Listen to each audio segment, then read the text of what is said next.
Okay, here we have the finished diaper cakes for Ashley's Dr. Seuss's baby shower for her soon-to-be son, Jax.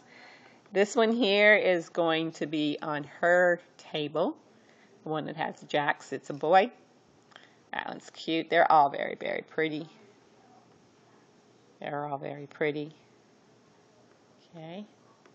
And then we also have the rest of the centerpieces, which is right here. Where the centerpieces here.